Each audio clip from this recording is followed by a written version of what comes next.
l'histoire d'un orateur qui est beaucoup appelé aux États-Unis, d'accord? Et ils le font intervenir dans les villages parce qu'il a cette capacité à mettre de l'énergie dans le village. Vous voyez ce type de personne?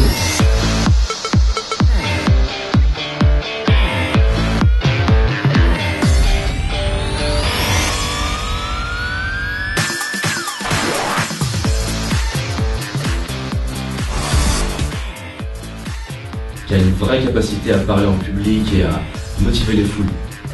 Et il y a des listes d'attente de 4-6 mois pour le faire venir dans les villages, c'est un truc de fou, vous voyez ce que je veux dire? Vous imaginez ce type de personnage? Mettez une image sur son charisme, sur comment il parle, comment il s'exprime, de quoi il parle, sur ses silences. Il paye une fortune pour le faire venir et il vient, d'accord? Il commence la journée, il raconte son histoire, il raconte tout ce qu'il a à dire dans sa conférence.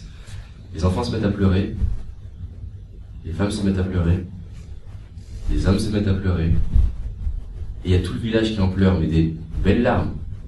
Et tout le monde se dit, waouh, c'était génial, on va changer notre vie, il nous a fait réfléchir sur ce qui est important pour nous, on va avoir des grands changements dans notre vie, je vais améliorer mon couple, je vais améliorer mes finances, je vais faire en sorte d'être mieux avec les autres, d'aider les autres, de prendre en compte qui je suis. Et tout le village festoie toute la nuit en disant, waouh, vous êtes vraiment génial et je comprends pourquoi vous avez cette réputation.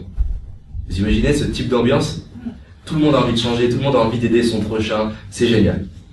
Et les mois passent et ils se disent, bah, ça serait bien, ça fait longtemps qu'on l'a pas vu, on va refaire appel à lui. Donc bon, la liste d'attente a encore augmenté parce qu'il y a de plus en plus de villages qui veulent qu'il intervienne.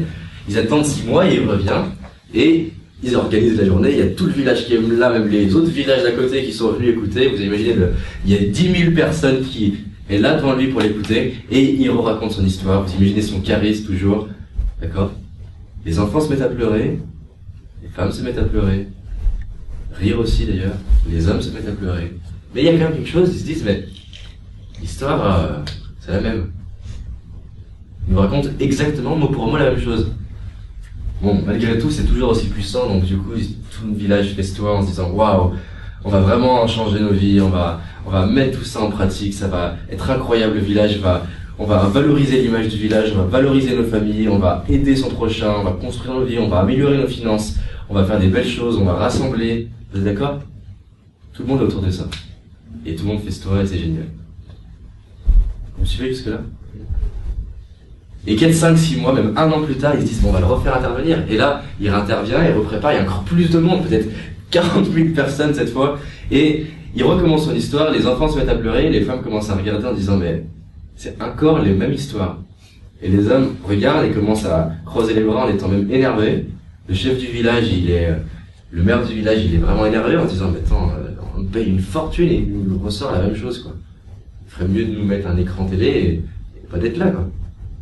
Donc, il arrive furieux et tout le monde qui est furieux en disant, mais c'est une arnaque. Ils viennent le voir et ils lui disent, mais comment vous permettez de faire ça? Donc lui, il se pose, il sourit, il regarde le village et il leur dit, tant que quand je reviendrai, je verrai que vous n'avez pas appliqué toutes les belles choses que vous vous êtes dites, je vous raconterai la même histoire. Ça sert à rien que je vous enseigne des nouvelles choses si les choses que vous avez dites, les choses que vous avez dit que vous ferez pour les autres, vous les faites pas, je vous raconterai la même histoire. C'est bien d'apprendre des choses, c'est bien de se former, j'y crois à fond. J'ai lu des centaines de livres, je me suis formé aux États-Unis, Italie, France. Mais la clé, d'ailleurs Anthony Robbins, qui est un de mes mentors aux États-Unis, il dit la connaissance est seulement un pouvoir potentiel. D'accord? Seule l'action transforme.